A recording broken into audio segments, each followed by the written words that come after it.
بسم الله الرحمن الرحيم الحمد لله وحده والصلاة والسلام على من لا نبي بعده. أعوذ بالله السميع العليم من الشيطان الرجيم من همزه ونفخه ونفسه. بسم الله الرحمن الرحيم والعصر إن الإنسان لفي خسر إلا الذين آمنوا وعملوا الصالحات وتواصوا بالحق وتواصوا بالصبر. সমস্ত প্রশংসা সেই মহান আল্লাহর জন্য, যিনি আমাদেরকে এই সালাত আমাদের সামনে করে দিলেন।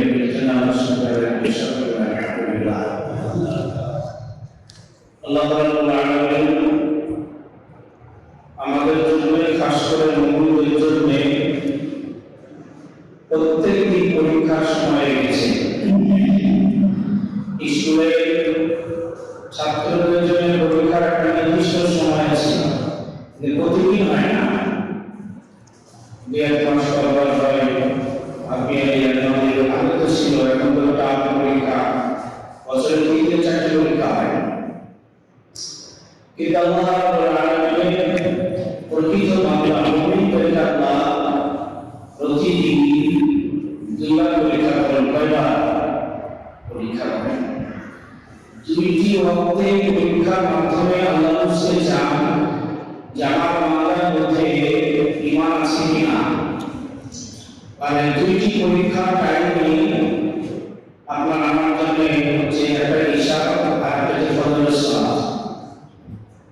আমার ভিতরে কতটুকু ঈমান আছে, এটা পরীক্ষা তখনই হবে যখন আমার ঈশা এবং ফজরের সালাতে ঘাটতি থাকবে না। তখন আমার ঈমান পরীক্ষায় পাস করতে পারবো। আর ঈশার সালাত আর ফজরের সালাতে যদি ঘাটতি থাকে, তবে ঈমানের শব্দ, ঈমান এই জিনিসটা আমাদের মধ্যে না আসে, তখন মুনাফিক চলে আসবে।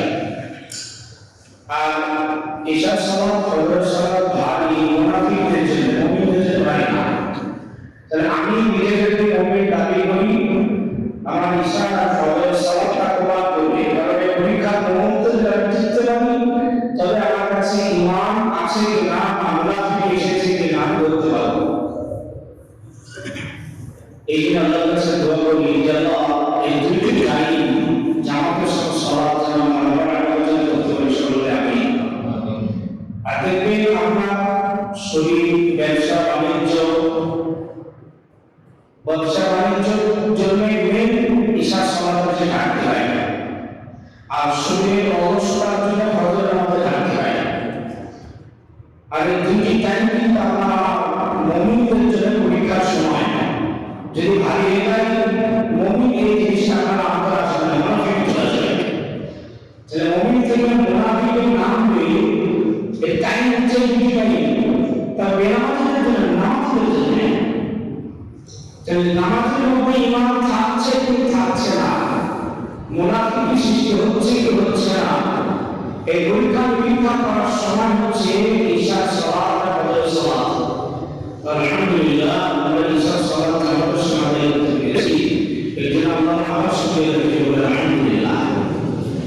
এই জন্য প্রত্যেক ওয়াক্তের সালাত যদি জামাতের সময় আদায় করেন, আর তারপরে হচ্ছে দোয়া করবেন যে আল্লাহ এরপরে যে ওয়াক্তে পাবো, এটা তো জামাতের সময় আদায় করেছে, ক্ষমতা দাও। এসব সালাত আদায় করলে ফজরের জন্য আল্লাহর কাছে দোয়া করবেন, মসজিদ থেকে বের হওয়ার আগে আল্লাহর কাছে প্রার্থনা করবেন যে আল্লাহ মসজিদ থেকে বেরিয়ে যাচ্ছি, এটা সালাত করলাম, ফজরের সালাত জামাতের সাথে করা, আল্লাহকে ক্ষমতা দাও, শক্তি দাও, এসে নামাজের সাথে আদায় করতে পারি। ফজরের আদায় করবেন, আমাকে বলেন মসজিদে বেরিয়ে যাওয়ার আগে আল্লাহ এই মসজিদের মধ্যে এক ওয়াক্ত সালাত আদায় করলাম, আমাদের বলেন এর জন্য জামাতের সাথে আদায় করতে পারি, আল্লাহর ক্ষমতাটা আমাদের সুযোগ করে দাও। এই প্রার্থনাটা আপনি করবেন, সমস্ত বাধা বিঘ্ন আপনার কাছে বাধা হবে না। আপনি এই কাজটা আগে মনে হয় সেই জোরের সালাত আদায় করবেন, আবার আমাকে বলেন জোরে সালাত বসতে বেলান করবেন না, জোরে সালাত আদায় করে আমার আসরের সালাত যেমন সময় করতে ক্ষমতা সুযোগ করে দাও। আবার আসর সালাত আদায় করে মাগরিবের জন্য বলেন, মাগরিবের সালাত আদায় করে ইশার জন্য বলেন। এইভাবে একেবারে সালাতের জন্য আমার কাছে দোয়া করেন, ইনশাআল্লাহ দেখবে আপনার আমার সালাত আদায় করা হবে না, সালাত কায়েম করা হবে। সালাত কায়েম করা হবে। কোরআনে সালাতের কথা বলেছে, এগুলি সালাত আদায় করার কথা না, এগুলি সালাত কায়েম করার কথা। আকিমুস সালাত, আকিমুস সালাত, এগুলি সালাত কায়েম করা। মুফাসসিরুল মাসালা সালাত কায়েম করা মানে হচ্ছে সালাতকে যেভাবে করতে বলা হয়েছে, যে পদ্ধতি নবীকে পাঠিয়ে মুহাম্মদ সাল্লাল্লাহু আলাইহি ওয়াসাল্লাম দেওয়া হয়েছে, সেই পদ্ধতিতে সালাত আদায় করা, এটা হচ্ছে কায়েম করা। আসলে আমার মনে সালাত করে সালাত আদায় করা, সালাত পড়া হলে সালাত কায়েম করা হয় না। আর আমাদের ম্যাক্সিমাম লোকে সালাত আদায় করা হয় না, কিন্তু সালাত কায়েম করা হয় না, কায়েম করা হয় না। যাই হোক, আল্লাহ রাব্বুল আলামিনের পরীক্ষার সময় যারা টিকতে পেরেছিলাম তাদের সঙ্গে সকলে আলহামদুলিল্লাহ। আমি আপনাদের কাছে ছোট্ট একটি সূরা, এই সূরার কোরআন আপনারা শুনেছেন, তারপরে বলা কেন দরকার এটা জানেন। আজ আমার ছেলে আমার মেয়ে যদি স্কুলে পড়ে, তাদের একটা নির্দিষ্ট সিলেবাস থাকে। যদি আপনার ছেলে আমার ছেলে মাধ্যমিকে পড়তে যায়, মাধ্যমিকে পড়বে, মাধ্যমিকে তার নির্দিষ্ট একটি সিলেবাস থাকে। উচ্চ মাধ্যমিক পড়ে নির্দিষ্ট একটি সিলেবাস থাকে। সেই ছেলেরা কোচিং করবে, ইঞ্জিনিয়ারিং পড়াশোনা করবে, নির্দিষ্ট একটি সিলেবাস থাকে। সেই সিলেবাস অনুযায়ী পড়তে হয়। ডক্টর পড়বে, নির্দিষ্ট একটি সিলেবাস থাকে। ডক্টরেট করবে, পিএইচডি করবে, নির্দিষ্ট একটি সিলেবাস থাকে। আচ্ছা বলেন তো, আমরা জানা তো আমাদের সিলেবাস কি? আমাদের সিলেবাস কখনো মাথায় ঢুকেছে? একটা ছেলে 7 থেকে 800 900 নম্বরে 900 নম্বর মার্কে পরীক্ষা দেয়, তাদের 6 থেকে 7 8 12 পর্যন্ত সাবজেক্টে পড়াশোনা করতে হয়। ওই সব 12টা সাবজেক্ট মিলে তখন 900 মার্কে নাম্বার তুলতে পারে, 900 তুলতে পারে না, ওই 900 মার্কের মধ্যে 5 নাম্বার তুলতে পারে, সেই ছেলেটা মাধ্যমিকে পাস করে। সে সেকেন্ড আর থার্ড আর যেকোনো ডিভিশন হবে।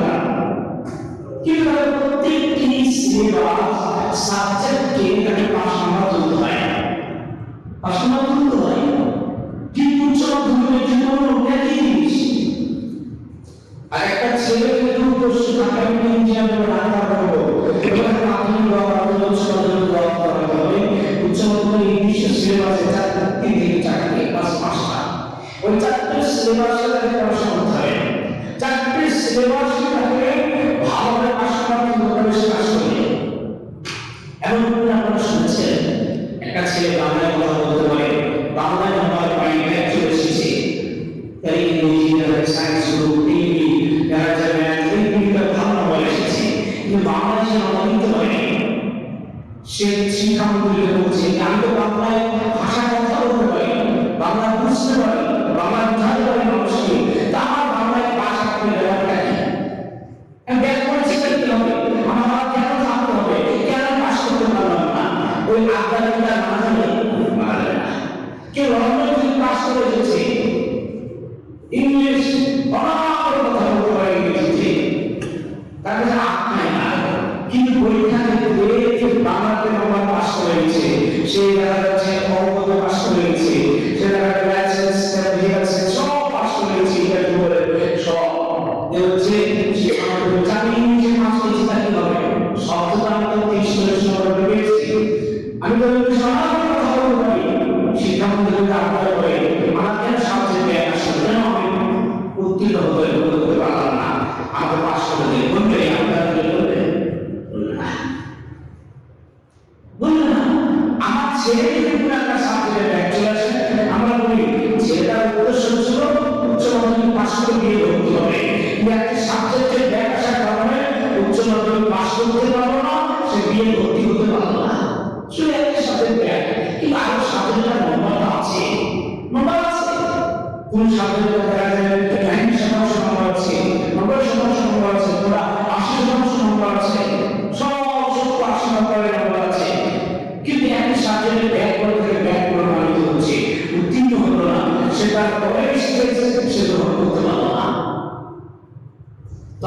ভেবেছেন?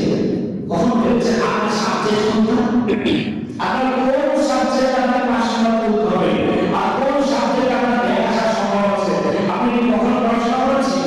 কখনো কি সাবজেক্ট বিষয়গুলি চিন্তা ভাবনা করেছেন? আমরা করি।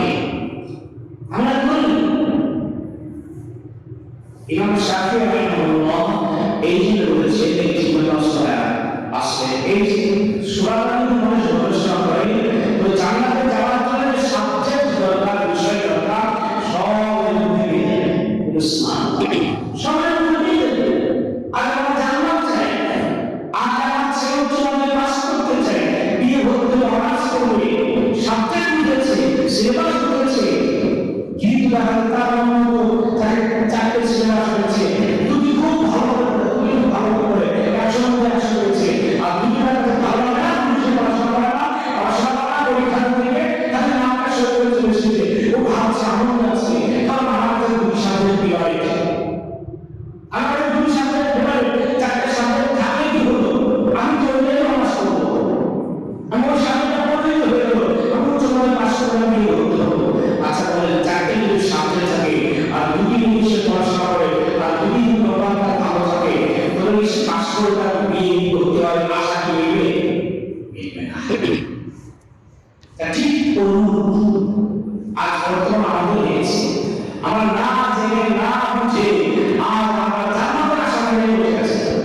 তাই পাস করবো, আমি এই করবো, আমি জান্নাতে যাবো, আমি সেই করবো, কিন্তু আমার জান্নাতের সিলেবাস কি, সিলেবাসে আমাকে পড়াশোনা করতে হবে, ঘাটাঘাটি করতে হবে, কি সিলেবাসে আমার নাম্বার থাকতে হবে, আমাকে সিলেবাস আমি জানি না, আমি বোঝার চেষ্টা করি না, পাস করার তোলার চেষ্টা নাই, আর ভেবেছি ওই ছেলের মতো আমাকে দুটির সাথে ভালো লেগেছে, আমি দুটি পড়াশোনা করছি, আমার চাকরির সাথে আমার দরকার নাই, আমি দুটি ভালো পড়াশোনা করবো, এই দুটি আমার মাথায় ঢুকেছে, আমি এই দুটি করবো, উচ্চমাধ্যমিক পাস করে লিখে ভর্তি হবো, এরকম মাথাটা ছেলে বলতে হয় না, হয়। তো আমরা কি আশা করি আমরা জান্নাতে যাবো, শুধু বিনা আল্লাহকে বিশ্বাস করবো, নামাজ পড়বো, সিয়াম করবো, এই কাজ করবো, আল্লাহ না আল্লাহ এই কাজ করবো, আমরা কি দুনিয়ার সাথে আমরা জান্নাত চলে যাবো? একটা ছেলে উচ্চ মাধ্যমিকের দাবিটা যদি সত্য হয় আর আমাদের কি সত্য হবে? আমরা কি তখন চিন্তা ভাবনা করেছি আমাদের জান্নাতের সিলেবাস কি, কোন সাবজেক্টে আমাদের পড়াশোনা করতে হবে, কোন সাবজেক্টে আমাদের পড়াশোনা করতে হবে, কোন সাবজেক্টে আমাদের নাম্বার তুলতে হবে, কোন সাবজেক্টে আমরা পিছিয়ে রয়েছি, কখনো আমরা চিন্তা করি। একটা ছেলের যদি আমি বলবো না হয় চারটে সাবজেক্টের মধ্যে দুটি সাবজেক্ট তার ফেভারিট, দুটি সাবজেক্ট তার ফেভারিট না, আর দুটি সাবজেক্টে জীবনে সে নম্বরে পাস করতে এগিয়ে হতে হবে, আশা জীবনে তার পূরণ হবে না। যতদিন না এই চারটে সাবজেক্ট, এই দুটি সাবজেক্ট 200 নম্বর পেয়েছে ঠিক আছে, কিন্তু চারটে সাবজেক্টে সে 250 নম্বর পায়, তবে যখন 5 নম্বর তুলো সে গিয়ে ভর্তি হতে পারবে, তখন পাস করতে পারবে। তো এবার আপনার আমার সাবজেক্টটা হচ্ছে কি সাবজেক্ট, এই 103 নম্বর সূরায় আপনার সিলেবাস সাবজেক্ট আছে। আল্লাহ রাব্বুল আলামিন এই যে বলছে ওয়াল আসর, শোনো যে কোনো জিনিস আল্লাহর কথা মানুষ বিশ্বাস করবে, যারা ঈমান এনেছে আল্লাহর প্রতি তাদের বিশ্বাস হবে, তা সত্ত্বেও আল্লাহর কথাকে বিশ্বাস করার জন্য আমরা যেমন আমরা একটা কথা মানুষকে ভ্যাই মনে হবে, মানুষ তার ছিল মনে করবে, তাই মনে হবে না কথা হচ্ছে, কথাটা ঠিক হবে না।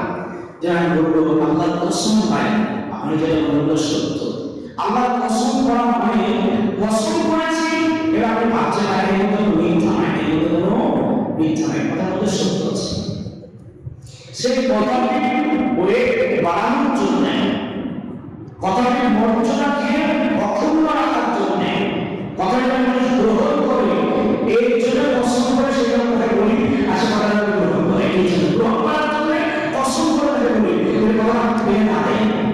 তো আল্লাহ রাব্বুল আলামিন আমাদের জন্য জান্নাতের সিলেবাস বর্ণনা করার আগে বলছেন, কসম করে বর্ণনা করতে যাচ্ছেন, ওয়াল আসর, সময়ের কসম, কালের কসম। আজ এই সকলের দুই জিনিস আমরা শুনেছেন, একটা হচ্ছে সালাত, একটা হচ্ছে কাল। কালটা হচ্ছে শিক্ষক মুফাসসির, কাল মানে সময় বলা হয়েছে অতীত বর্তমান ভবিষ্যৎ। এই কোনো কারণে আপনি এই জন্য গালি দিতে হবে না, এই জন্য আসল সরাটা অন্যতম সময়।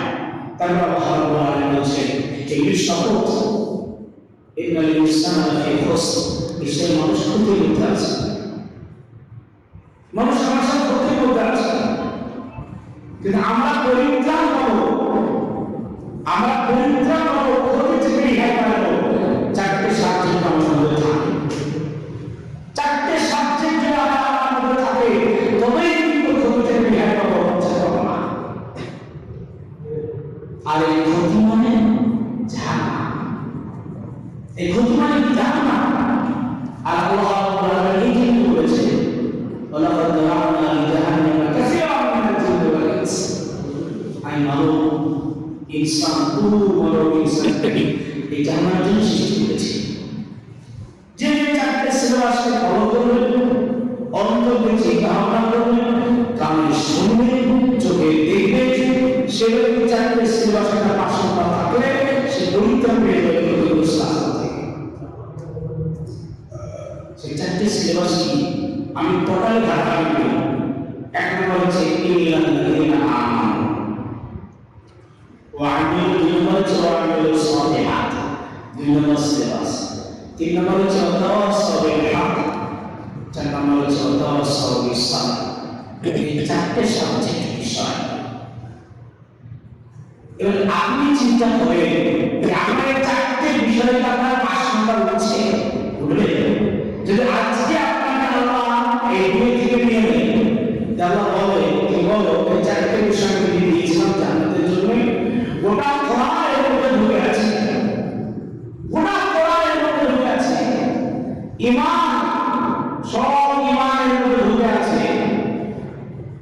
ওয়া আমিলুস সালিহাত, আমলে সালিহাত, তুমি যত নেকি কাজ করছো বাইরে থেকে কবরের পেট পর্যন্ত সব নেকি কাজ করছো, দান ধ্যান রোজা সিয়াম কিয়াম তারাবি হজ যাকাত যাকাত সব এমনি আমলে সালিহাতের মধ্যে ঢুকে আছে। এই দুই নম্বর সাবজেক্টে ঢুকে আছে।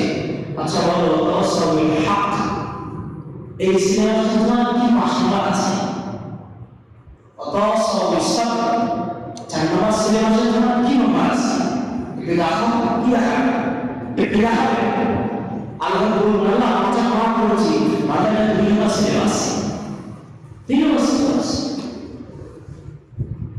আল্লাহ আমাদের সিলেবাস করেছি, বাজারে 2 নম্বর সিলেবাস। আল্লাহ আমাদের সিলেবাস দান করলাম, 2 নম্বর সিলেবাস। আমরা সবাই আমি জাকাত দিই, এটা আমরা সবাই 2 নম্বর সিলেবাস। আমি কোরআন পড়ি, 2 নম্বর সিলেবাস। আমি নামাজ পড়ার প্রস্তুতি দান করি, 2 নম্বর সিলেবাস। কোন নীতির কথা আপনি বলবেন যারা এই নীতির কাজ করি, আল্লাহ বলে 2 নম্বর সিলেবাস। যে যা এই 2 সিলেবাস দেখাও, কি দেখাবে দেখাবে তোমার ছেলে মনে হচ্ছে ওদের কাছে ওরাই দেওয়ার চারটে সাবজেক্ট বিষয়ের মধ্যে 2 বিষয় তার কাছে দেওয়ার, সে কি গবেষণা করছে, আশা করছে মাধ্যমিক বিয়ে করতে হবে। সারা জীবনে আশা কিন্তু পাওয়া যায় না। আজ আমার ভিতরে আল্লাহ ঈমান আছে, কিন্তু আমার ভিতরে কি সেই ঈমান? যদি প্রকৃতির ঈমান থাকতো তাহলে 4টে বিষয় আসতো। আর ঈমান যখন আপনি বুঝতে পারবেন, এর আগে কথা বলেছি বিপরীত শব্দ নাম দিবে আপনি ঈমান শব্দটা বুঝতে পারবেন না। আর বিপরীত শব্দ হচ্ছে কুফর, অস্বীকার করা।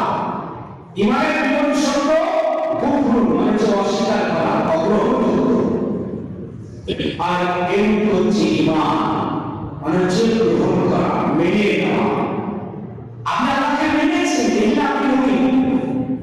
আল্লাহর হুকুম আল্লাহর হুকুম মেনে নিতে হবে। আপনি মুমিন এই জন্যই যাকে মুসলিম ভিতর মানবেন বাইরে মানবেন না, যারা মুমিন করে আল্লাহকে বাইরে মানবেন মুসলিম ভিতরে আছে। যারা জানতে হবে আমার মুসলিম ভিতরে আমি মুমিন, আমি মুসলিম বাইরে আমি কুফর করেছি। মুমিন আপনার তখনই আসবে যখন আপনি মেনে নেবেন, মান্য করবেন,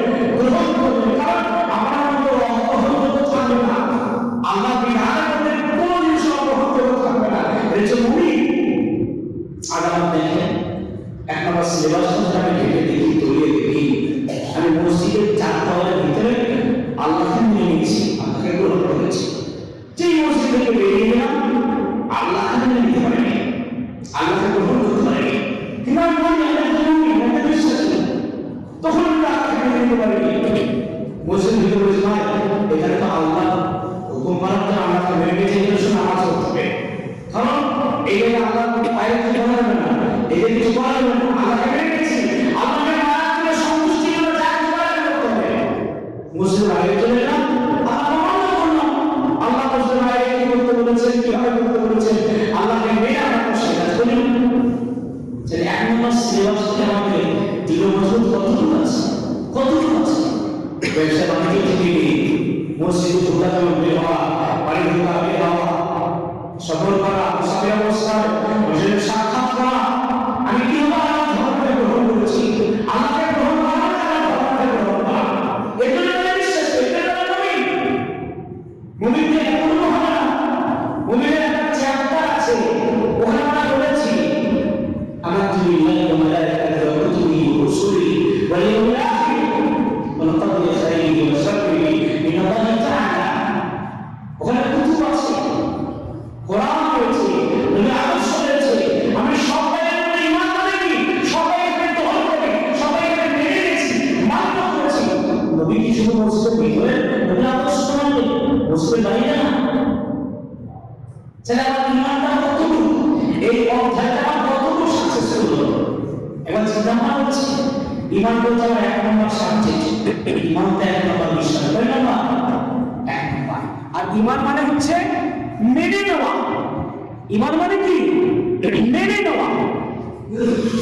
ঈমান ধরে আপনার অন্তরে আসবে, ধরে আপনার কুফরি আসেনি, মানে অস্বীকার আপনি করেননি, আপনি ঈমান মানে গ্রহণ করেছেন, মেনে নিচ্ছেন, আপনার মধ্যে যা যা সব জিনিস আপনি মেনে নেবেন। আর যখন আপনি মানবেন, শুধু মসজিদের ভিতরে মানবেন না, বাইরে মানবেন, এটা হচ্ছে আপনার ঈমান। এই সাবজেক্ট 1 নম্বর সাবজেক্ট যখন ক্লিয়ার হয়ে যায়, আপনি যেখানেই যাবেন কোনদিন ভাববেন না, কারণ আপনি শিরক থেকে মুক্ত থাকবেন। 1 নম্বর সাবজেক্ট ক্লিয়ার, মানে আপনি শিরক থেকে মুক্ত থাকবেন। আর 1 নম্বর সাবজেক্ট ক্লিয়ার না, আপনি শিরক থেকে মুক্ত না।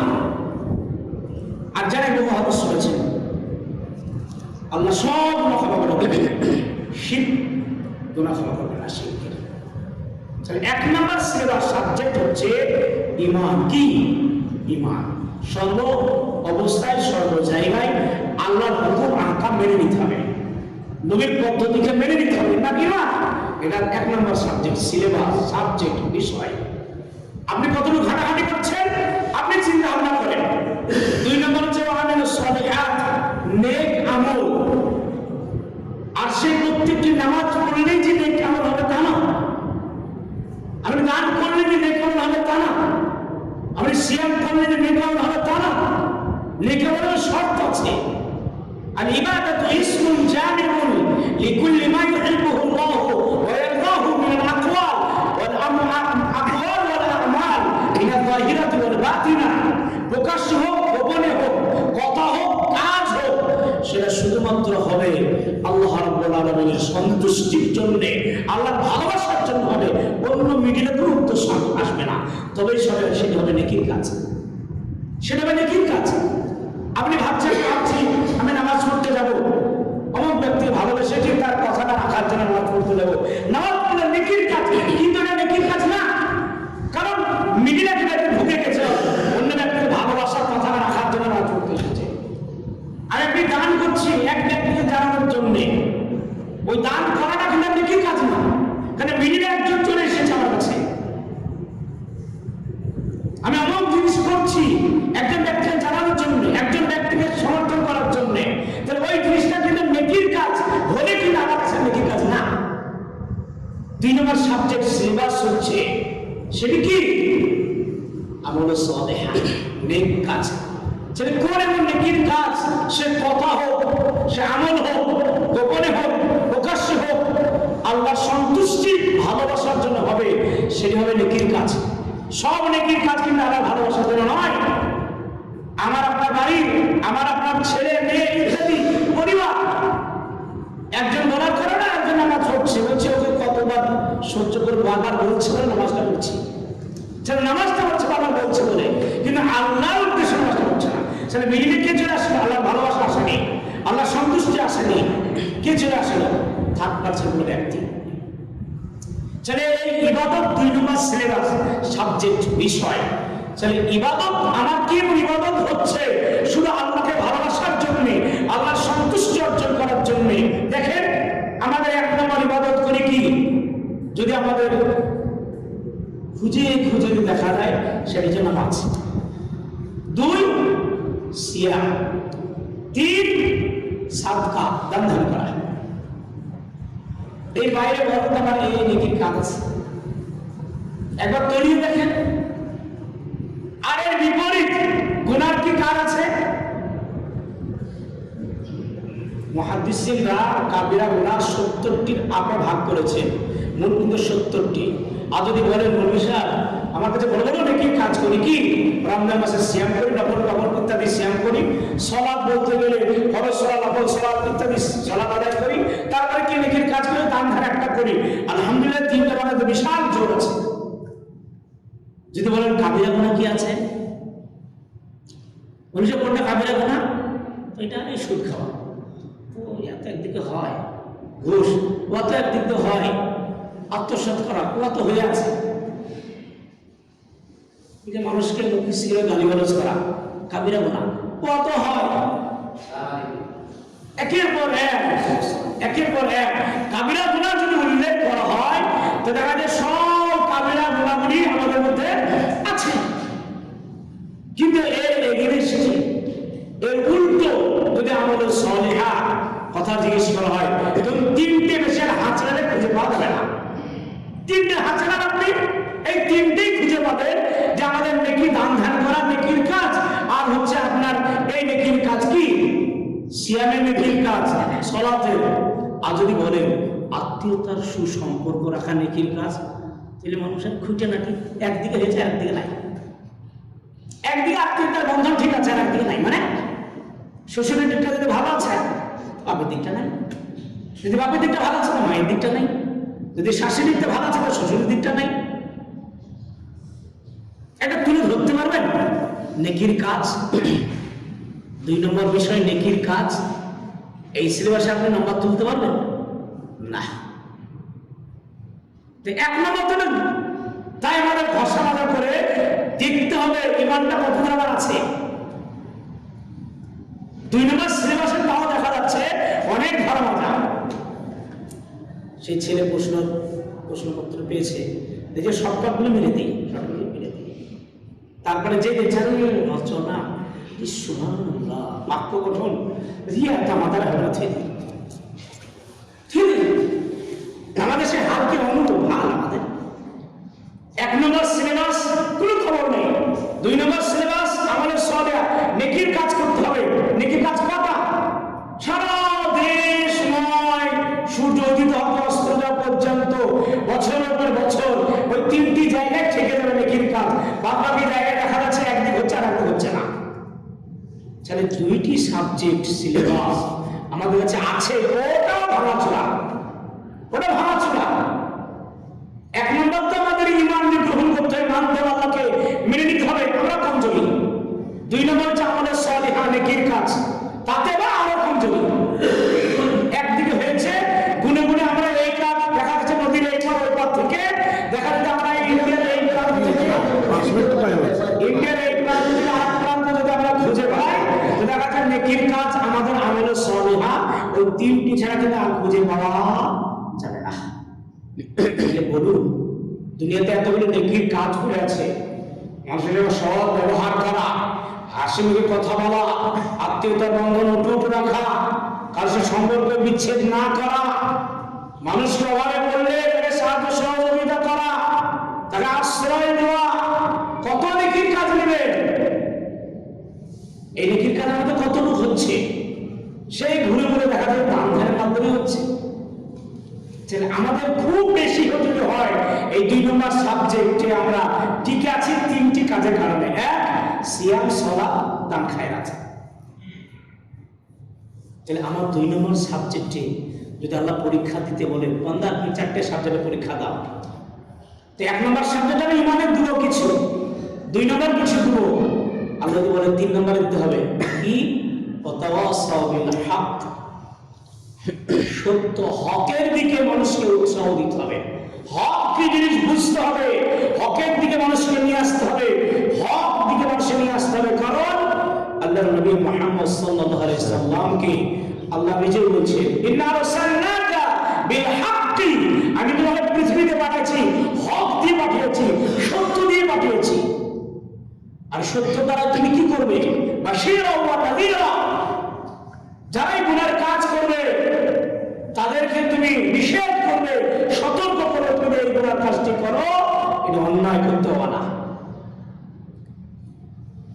নাযীর বাশীর, তুমি সুসংবাদ দিবে, তুমি এই কাজটি করো এই হবে, এই কাজটি করো এই জান্নাত পাবা, এই কাজটি করো অমুক নেকি পাবা, তুমি তাদেরকে সুসংবাদ দিবে। আর যদি খারাপ কাজ তাদের মধ্যে দেখো তাদেরকে সতর্ক করবে, এই খারাপ কাজ তোমরা করো না, এর আবার এটা সহ্য করতে হবে, এর শাস্তিটা ভোগ করতে হবে, সতর্ক করো। এই 2টি জিনিসই আল্লাহ নবীকে পাঠিয়েছেন, যার কারণে বলছেন ইন্না আরসালনাকা বিল হাক্কি বাশীরা ওয়া নাযীরা, নবী মুহাম্মদ সাল্লাল্লাহু আলাইহি সাল্লাম আমি তোমাকে সত্য দিন দিয়ে পাঠিয়েছি। আর এই সত্য মানুষের কাছে প্রচার করে দিতে হবে ভালো কাজের মাধ্যমে এবং খারাপ কাজে বাধা দেওয়ার মাধ্যমে, তবে আমার আপনার 3 নম্বর সাবজেক্ট বিষয় আপনার নড়াচড়া হবে, ঘাটাঘাটি হবে, আপনার 3 নম্বর বিষয় ডাউন হয়ে পড়ে থাকবে। এবার আপনি চিন্তা করেন 3 নম্বর বিষয়ে আপনি কতটুকু নম্বর তুলতে পারবেন? কালকে যদি মারা যান, সত্যের দিকে মানুষকে আহ্বান জানানো, ভালো কাজের আদেশ দিয়ে খারাপ কাজকে বাধা দিয়ে মানুষকে সত্য দিকে নিয়ে আসা, আর খারাপ দিকে মানুষকে সরে নেওয়া, টেনে নিয়ে আসা, আপনি এই সত্যের দিকে মানুষকে কতটুকু উৎসাহ দিয়েছেন, কতটুকু নিয়ে আসতে পেরেছেন, কতটুকু মানুষকে না দিতে হবে, এটা হচ্ছে আপনার 3 নম্বর সিলেবাস সাবজেক্ট বিষয়। এবার আপনি চিন্তা করেন আপনার ইমানটা যেখানে ঘষের মধ্যে আপনার দেখা গেল হাতুড়ি ইমানটার সিলেবাসটা কিভাবে আপনার 5 নম্বর তুলতে পারা যাবে, 30 নম্বর যদি 100 মার্কের হয় কোন রকমের 30 নম্বর তুলতে পারবো। আমলের সলিহাতে দেখা যায় কোনো ভাঙতি যে ভাঙাচোরা শেষ করে তাও 5 নম্বর তুলতে পারবো। ওয়াতাওয়াসাউ বিল হক, 3 নম্বর সাবজেক্টে কি করবেন? 3 নম্বর সাবজেক্টে কি করবেন? কতদিন মানুষকে সত্যের দিকে আহ্বান জানিয়ে মানুষকে ভালো কাজ করতে বলেছেন, খারাপ কাজ আপনি মানুষকে দূরে থাকতে বলেছেন, আর সেই খারাপ কাজ আপনি মানুষকে কি করে বলবেন? আপনার মধ্যে তো খারাপটা ভরা আছে, খারাপটা আপনার মধ্যে ভরা আছে।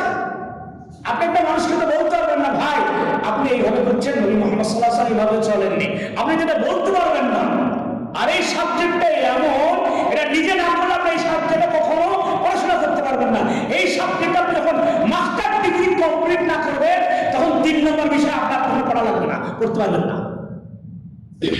3 নম্বর বিষয় আগে মাস্টার ডিগ্রি কমপ্লিট করতে হবে, তারপর আপনি নিজে ছাত্র হবেন। এই সম্পূর্ণ উল্টো। 3 নম্বর বিষয়টা সম্পূর্ণ উল্টো, 3 নম্বর সাবজেক্টটা সম্পূর্ণ উল্টো। আপনি আগে ছাত্র হবেন না, আগে মাস্টার ডিগ্রি কমপ্লিট করবেন 3 নম্বর বিষয়টা, তারপরে আপনি আবার ছাত্র হবেন। কারণ আগে আপনার মাস্টার ডিগ্রি কমপ্লিট করে সেই জিনিসটা আপনার মধ্যে ভরতে হবে, তারপর আপনি সেই জিনিস মানুষকে ভরাবেন। তাহলে আগে আপনাকে শিক্ষক হতে হবে, তার মানুষকে নিয়ে দিবেন। তাহলে 3 নম্বর হচ্ছে ওয়াতাওয়াসাউ বিল হক, মানুষকে সত্যের দিকে নিয়ে আসতে হবে, সত্যের দিকে আহ্বান জানাতে হবে। আর সত্যের দিকে আহ্বান তখনই হবে, মদ ছাড়তে হবে না সত্য, ঘুষ ছাড়তে হবে না সত্য, দেখা যায় আপনাকে সুদ ছাড়তে হবে না সত্য, আত্মসাৎ ছাড়তে হবে না সত্য, জীবন ছাড়তে হবে না সত্য। এই জিনিসটা আপনাকে নিষেধ করতে হবে কিসের মাধ্যমে? নেহিয়ানিল মুনকারের মাধ্যমে। এই কাজ করা যাবে না, তবেই সত্য প্রতিষ্ঠিত হবে, অন্যায় বিলুপ্ত হবে। আর যে জায়গায় মানুষের সময় আছে, নেকির কাজ করার সুযোগ আছে, করছে না, তাহলে আমর বিল মারুফ বলতে হবে আপনি নেকির কাজটা ভাই করেন, আপনি নেকির কাজটা ভাই করেন। ভাই আমরা করছি, ভাই নামাজ পড়ছেন, আপনি কেন বসে থাকেন? আপনি নেকির কাজটা করেন। আপনার স্ত্রী নামাজ পড়ছেন, আপনি পড়ছেন, স্ত্রীকে বোঝান। আপনার ছেলে পড়ছে না, আপনার ছেলেকে বোঝান। আপনার মেয়ে পড়ছে, আপনার মেয়েকে বোঝান। আপনি বাড়ি থেকে শুরু করেন আমর বিল মারুফ নাহি আনিল মুনকার, তবে আপনি সত্যের দিকে মানুষকে নিয়ে আসবেন। আর এই চর্চার মধ্যে যে আপনি থাকেন, আপনার 3 নম্বর বিষয় আপনি ঘষা মাজা চলবে। মরে গেলে 3 নম্বর বিষয় আপনার উপস্থাপন হবে যদি আপনি ঘষা মাজা করতে পারেন। আপনি বলছেন আমার বিষয় নামাজ তো পড়ি, আমার ছেলেকে একদিন বলিস কেন বলেন, এটা তো সাবজেক্ট বিষয় না। সেটা যদি বলে আমার 4টে সাবজেক্টটা কি হলো, বাংলাতে একদিন পড়েছি, আমি পরীক্ষা দেবো, আমি তো অন্য সাবজেক্ট বাংলাতেই পড়ি, আমি হিস্ট্রিতে অনার্স করবো, ইতিহাস তো বাংলাতে লেখা আছে, আমার বাংলার সাবজেক্ট আলাদা করে পড়া কি দরকার? আমি এটা বলে আমি একদিন পড়েছি বা সেই কিছু পরীক্ষার সময় তো লেখা দরকার নয়, মানে বাংলাতে ইতিহাসটা লিখবো, তো বাংলা আলাদা করে পরীক্ষা দেবো কি লাভ? সেটার অভিযোগ যদি কার্যকারী না হয়, তাহলে আমার অভিযোগ কি করে কার্যকারী হবে? এই মিলে চিন্তা ভাবনা করেন যে আপনাকে আমাকে আল্লাহ 3 নম্বর যে বিষয় সাবজেক্ট দিয়েছেন সেটি কি হক। আর হকের দিকে মানুষের তখনই নিয়ে আসতে পারবেন যে ভালো কাজের আদেশ দিবেন, খারাপ কাজ থেকে মানুষকে বাধা দিবেন। আর তখনই পারবেন যখন ওই ভালো কাজ আপনাকে করতে হবে, তার মানুষকে বলবেন, ওই খারাপ কাজ থেকে আপনি দূরে সরে থাকবেন, মানুষের খারাপ কাজে দূরে সরে থাকবেন। আর এই 3 নম্বর বিষয়টা করলে আপনাকে 4 নম্বর বিষয়টা অটোমেটিক করতে হবে। এই জন্য লোকমান হাকিম তার ছেলেকে বলছে, ইয়া বুনাইয়া আকিমিস সালাহ, তুমি সালাত আদায় করো, সালাত কায়েম করো, আকিমিস সালাহ, সালাত কায়েম করো, ওয়া আমর বিল মারুফ ওয়া নাহি আনিল মুনকার ওয়াসবির আলা মা আসাবাক, ভালো কাজের আদেশ দাও, সত্য দিকে মানুষকে ডাকো, খারাপ কাজকে বাধা দাও, সত্য প্রতিষ্ঠিত করো, মিথ্যাকে দূর করে দাও। আর এই কাজটা যখন করবা, তোমার প্রতি ষড়যন্ত্র তৈরি হবে, তোমাকে মানুষ দেখবে না, তখন তুমি অসবির আলা মা আসাবাক, তোমার প্রতি বিপদ আপদ আসবে, তুমি ধৈর্য ধরবে। আর আল্লাহ এই জন্য বলছে 3 নম্বর বিষয় তোমার যদি থাকে, তো 4 নম্বরটা তোমাকে ফেলতে পারবে না, 4 নম্বরটা অটোমেটিক চলে আসবে। 4 নম্বরটা গ্রামার অটোমেটিক চলে আসবে। আপনি যদি বাংলায় পরীক্ষা দেন, তা আপনার গ্রামার কোশ্চেন আপনার হাল করতে হবে, কিছু করার নাই, মানে ওই বাংলার ভিতরে গ্রামারটা ভাগ আছে। আপনি ইংলিশ পরীক্ষা দেবেন, ইংলিশটা খালি দিয়ে চলে যাবেন, আপনি ইংলিশ বাঁধবেন না, ইংলিশটা ওই ইংলিশ পরীক্ষার মধ্যে ইংলিশ গ্রামারটা ভাগ আছে। বাংলা ব্যাকরণটা বাংলা যখন দিবেন, ওই ব্যাকরণটার ভিতরে ভাগ আছে।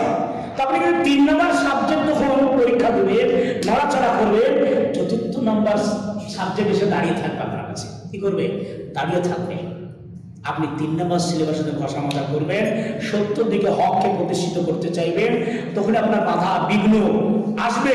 আর বাধা বিঘ্নের কারণে আপনাকে তখন সহ্য ধৈর্য নিজেকে আটকে রাখতে হবে যে না, মানুষ আমাকে, আমি নিজে মদ খেতাম, আমি ছেড়ে দিয়েছে খাবো না, নেশা করতাম আর করবো না, আমি নেশা করবো না, মানুষের করতে দেবো না, তো মানুষ আপনাকে কিছু আমাকে বলবে, ধৈর্য নিজেকে আটকে রাখতে হবে। এর নাম ধৈর্য। কিছু বলতে হবেন না, আমি নামাজ পড়তাম না, আজকে নামাজ পড়েছি, মানুষের নামাজ পড়ার জন্য বলবো, মানুষের মনে তুমি 2 দিন নামাজ পড়ে বাস বিক্রি করতে লেগেছ, তখন আমাকে আটকাতে হবে, কিছু বলবো না, আটকে রাখতে হবে। নাম ধৈর্য। কারণ এই ধৈর্য তখনই আসলো যখন মানুষ কিছু বলতে গেলাম, তখন তার কাছে কিছু ফিডব্যাক আসলো, যখন কিছু ফিডব্যাক আসলো, খারাপ ভালো হোক, তখন নিজেকে আটকে রাখতে হবে। নাম ধৈর্য। এই 3 নম্বর সাবজেক্টে আসার পরে সঙ্গে সঙ্গে উকি মেরে তাকিয়ে থাকবে, এই নাম হচ্ছে 4 নম্বর সিলেবাস, 4 নম্বর বিষয়। এবার আপনি চিন্তা করেন ধৈর্য দিতে আপনি কত। আমি তো বলি, আমার ছেলেকে একবার বলেছি, আর বলিনি, ধৈর্য কই, 3 নম্বর বিষয় নেই, 4 নম্বর বিষয় নেই। আমার ভাইকে আমি 2বার বলেছি যে ভাই আমার কথা কাছে আমি বলি না, কারণ ভাই আমাকে এমন একটা কথা বলেছে আমার সহ্য বাইরে, নিজেকে আটকাতে পারি না। কি ও তুমি 3 দিন নামাজ পড়ে আমাদের জমি ফেরত দাও না, আর তুমি আমাকে এই কথা বলছো, তুমি তো আমার বড় ভাই, তুমি তো আমার জন্য আমরা এগুলো লিখে দিয়েছি, তুমি আমাকে জমি দাও না, তুমি এই খারাপ কাজটা থেকে সরে এসো, আমি তোমার কথা শুনবো। তুমি যে ভাইকে বলা মানে আমার জমি ফেরত দেওয়া, ভাইকে বলা মানে জমি ফেরত দাও। ভাইকে 3 নম্বর বিষয়টাও বলবো না, আমার 4 নম্বর বিষয়টা ভাষা ভাষা দরকার নেই। এই করে আজ আমরা আমাদের ফেভারেট বিষয় হয়ে গেছে। এখন কোনটা, ওই যে বললাম ছেলেটা উচ্চ মাধ্যমিক পরীক্ষা দেবে, ও বলছে আমার 2টি বিষয় ফেভারেট, আমি 2টি পড়াশোনা করবো, 2টি পরীক্ষা দিয়ে উচ্চ মাধ্যমিক পাশ করে যাবো, আমি বিয়ে করতে হবো।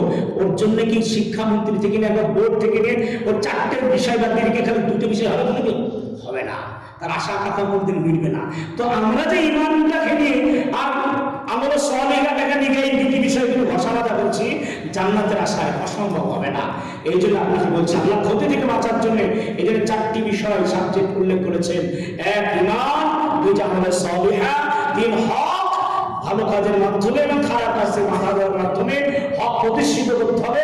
আর যে হক প্রতিষ্ঠিত করতে চাইবেন তখন আপনার বাধা বিঘ্ন আসবে, তো নিজেকে আটকে ধৈর্য ধরে রাখতে হবে, সবর করতে হবে। এটাই 4 নম্বর সাবজেক্ট বিষয়।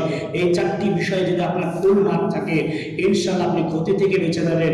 5 নম্বর আপনার যদি চলে আসে, আল্লাহ আপনাকে জান্নাত দিবেন।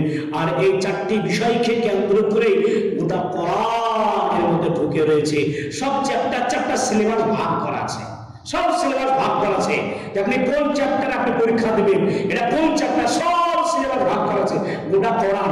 এই জন্য ইমাম শাফি রাহিমাহুল্লাহ বলছেন, যদি মানুষ এই সূরা আসরটাকে গবেষণা করত, তো এই সূরা আসরটা একটা মানুষের জান্নাতি হওয়ার জন্য সহজ ছিল, গোটা কোরআন সে যদি নাও জানতো। এই জন্য আপনাদের কাছে সময় নিচ্ছি না, 9টার সময় প্রায় 6 মিনিট হয়ে গেছে। যেটা আপনাদের যে বলার উদ্দেশ্য সেটা হচ্ছে এই যে আপনারা একটু চিন্তা ভাবনা করেন যে আমরা কোন বিষয়ে পড়াশোনা করছি, কোন বিষয় আছে, কোন বিষয়। আজ আমাদের অন্তর কি হয় জানেন, বড় হয়ে যায়। শুধু ইমানদারি কাজ করি, শুধু দান খায়রাত করি আর এই করি সেই জন্য। কিন্তু তবুও আমার আপনার নেকির কাজে আল্লাহ প্রশ্ন করবেন, নেকির কাজে প্রশ্ন করবে, প্রত্যেকটা বিষয় আল্লাহ কাছে প্রশ্ন হবে। এই জন্য আপনাদেরকে দেবে শেষ আমার বলার উদ্দেশ্য যেই সামনে রমাদান মাস আসছে, রমাদান মাস। মিথ্যা কথা যেমন নিজে পরিহার করেন, বাড়িতে পরিহার করার জন্য বলেন, এটা একটা প্রশিক্ষণের মাস। এই জন্য আমরা বলি, কারণ আপনি বিড়ি খাচ্ছিলেন, বিড়িটা খান না, এই রমজান মাসে বিরত থাকেন। আপনি অনেক কাজ, খারাপ কাজ করতে রমজান মাসে বিরত আছেন, এটা প্রশিক্ষণের মাস। তো 11টি মাস কি হবে, আপনি এই সত্যের উপরে টিকে থাকবেন। আর আপনি ধৈর্য ধরে, যেমন সারা দিন আপনি অন্যায় কাজটি করেননি, মনকে আটকে রেখেছেন, তো এই ধৈর্য এই মাস আসছে আপনার রমজান মাস। আপনার প্রশিক্ষণ দিবে 3 নম্বর, 1 নম্বর, 2 নম্বর, 3 নম্বর, 4 নম্বর বিষয়ে প্রশিক্ষণ দেওয়ার জন্য হচ্ছে এই রমজান মাস। এই জন্য আপনি এই মাসে ভালো করে প্রশিক্ষণ নেন। আর এই মাসে বেশি আমরা নেকির কাজ কোনটা করি বলুন তো? সব থেকে বেশি নেকির কাজ কোনটা করি? কে বলতে পারবেন? দান। কি করি আমরা সব থেকে বেশি? দান করি। দান করেন না সব থেকে বেশি দান? এই জন্য আপনাদেরকে বলছি, দান করেন। আর দান সব সময় ওই জায়গায় করার চেষ্টা করেন যে দান আপনার সাদকায়ে জারিয়া। যে দান কি থাকবে? সাদকায়ে জারিয়া দান। সাদকা জারিয়া, ধরেন এই মসজিদটা প্রথম ভিত হচ্ছিল, যে সকল ভাইরা দিয়েছেন, ধরেন কেউ 1 টাকা দিয়েছে, ওই কলমে ধরেন একটা পাথর পড়ে আছে, 1 টাকার পাথর একটা পড়ে আছে, এটা কিন্তু থেকে গেল না। কিন্তু আমি 1 টাকা দেখা যায় এখানে দিলাম 10 টাকা, মোর একটা ফকির মিসকিনকে দিলাম 10 টাকা। ফকির মিসকিন না নেকি আছে, কিন্তু এই নেকিটা ও খেলে ওকে নেকি এককালীন আল্লাহ আমাকে নেকি দিয়ে দিবেন। কিন্তু এই নেকিটা এই মসজিদ যতদিন থাকবে সেদিন ততদিন থাকবে। তো নেকির কাজ করে, আমলে সলে এমন করে যে মরে যাবেন, দুনিয়া থাকবে, আমার আমলে সলে হতেই থাকবে ইনশাআল্লাহ। এই কাজ করেন। এই দিন আপনাদের কাছে একটা ছোট্ট একটা আমার পরামর্শ, বহু মাদ্রাসা, বহু ছেলেপেলেকে দিচ্ছেন দিন। আমরা কিছুদিন আগে গত শুক্রবার সকালে আমরা এমন একটা জায়গায় গিয়েছিলাম, সেখানে টোটালটা হানাফি বেড, টোটালটা। কিছু ভাই, আমরা যেভাবে আহলুল হাদিস, কোরআন সহিহ সুন্নাহকে মানার কারণে আমরা যেভাবে সালাত আদায় করি, ওকে হাত বাঁধি, জোরে আমিন বলি, পায়ে পা মেলাই, এই কয়েকটি কাজের জন্যে ওই ছেলেরা পর্যন্ত আহলুল হাদিস হয়ে গেছে। আর হানাফিদের দাবি এরা আহলুল হাদিস হয়ে গেছে। এদেরকে আমাদের মসজিদে উঠতে দেওয়া যাবে না, এদের সঙ্গে আমাদের আপোষ করা যাবে না, এদের সঙ্গে কেনা কাটা সব বন্ধ। আমরা বেশ কয়েকবার গিয়েছি, আমাদেরকে মারতে এসেছে, অনেক বিশাল ঝামেলা রয়েছে। তো যাই হোক, সে ভাইরা এখন আলাদা করে জায়গা আলহামদুলিল্লাহ ক্রয় করা হয়ে গেছে, ভাইরা মসজিদ করতে চাইছে। আমরা গত শুক্রবারে আমাদের এখান থেকে বাপ্পা ভাই গিয়েছিলেন, আমাদের ফজল ভাইকে শুধু নিয়ে গিয়েছিলাম। আমাদের ভাইরা কিছু ভাইরা চেক নিয়ে এসছেন।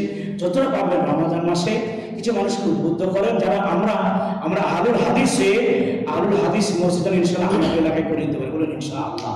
এই জন্য আমাদের আর একটা কাজ ইনশাআল্লাহ আমাদের ইলেভেনগরে চলছে, সেটা কাজ শুরু হয়ে গেছে। ইনশাআল্লাহ আমরা চাইছি ওই ভাইদের কাছে আমাদের সাহায্য সহযোগিতা করার ছাড়া কেউ নাই।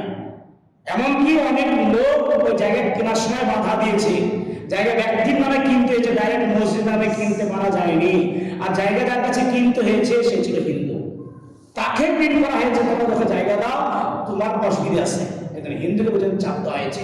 ব্যক্তির নামে করার পরে সেই ব্যক্তি আবার তখন আবার মসজিদের নামে রেকর্ড করে, মসজিদের নামে রেজিস্ট্রেশন করে রেকর্ড করে।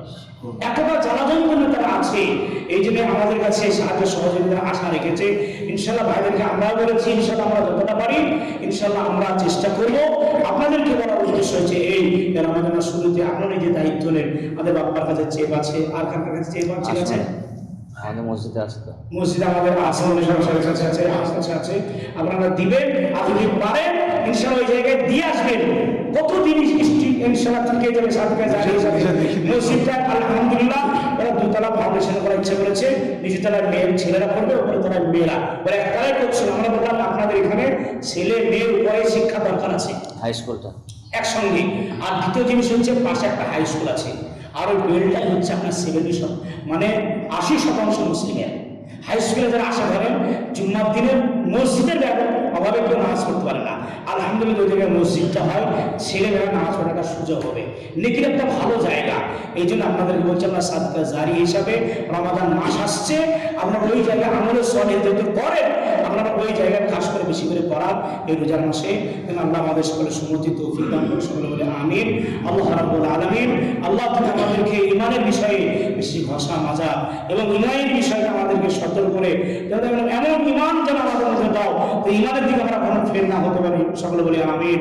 আল্লাহ আমাদের সলিহা এই বিষয়ে আমাদের এমন আমল করার কোনো ক্ষমতা দাও, সেই বিদআত মুক্ত আমল করা, যাতে কাল কিয়ামতের ময়দানে আমলের বিষয়টা আমাদের ফেল না হতে পারি। আল্লাহ তুমি সেই ক্ষমতা দেন, তৌফিক দান করে, সকলে বলে আমিন। আল্লাহ 3 নম্বর বিষয় ওয়াতাওয়াসাউ বিল হক, সত্যের দিকে মানুষকে আহ্বান জানানো, সত্যের উপরে টিকে থাকা। আল্লাহ 3 নম্বর বিষয়ে এতটা আমাদের দৃঢ়ভাবে মজবুত করে থাকার আল্লাহ তুমি ক্ষমতা দাও এই পৃথিবীতে মরার আগে পর্যন্ত, যাতে 3 নম্বর বিষয়টা যদি সম্মুখীন হয় প্রশ্ন, আল্লাহ সেদিন যেন তোমার কাছে উত্তর দিতে পারি যে আল্লাহ আমার কাছে কিছুটা রয়েছে। 3 নম্বর বিষয় নম্বর নিয়ে আসতে পেরেছি। 4th নম্বর বিষয় যদি আমার নম্বর পরীক্ষা দেখা হয়, তো সে আল্লাহ ধৈর্য আমার মধ্যে এমন দাও, খারাপ কাজ অর্জন করার জন্য, খারাপ কথাকে সহ্য করার জন্য, ভালো কাজ করার উদ্দেশ্যে আল্লাহ এমন ধৈর্য দাও, যাতে 4 নম্বর বিষয়টা যেন 5 নম্বর তুলতে পারি। আল্লাহ তুমি আমাদের সেই তৌফিক দান করো, সকলে বলে আমিন। আল্লাহ আমাদের 4টি বিষয়ে যেন কমপ্লিট 5 নম্বর আল্লাহ আমরা রিটার্ন না করার দরকার নাই, আল্লাহ তো 5 নম্বর তোলার আমাদের ক্ষমতা এবং সুযোগ করে দাও, সকলে বলে আমিন। আল্লাহুম্মা দিনা ওয়া দিবিন নাসি জামিআ, আল্লাহুম্মা ইগফির লানা ওয়া লিজামিল মুমিনিনা ওয়াল মুমিনাত ওয়াল মুসলিমিনা ওয়াল মুসলিমাত, সুবহানা রাব্বিকা রাব্বিল ইজ্জাতি আম্মা ইয়াসিফুন ওয়া সালামুন আলাল মুরসালিন ওয়ালহামদুলিল্লাহি রাব্বিল আলামিন। একটা জিনিস জানলাম না, একটা গুজব চাট পেলাম, হ্যাঁ এক কথায় লেখা আছে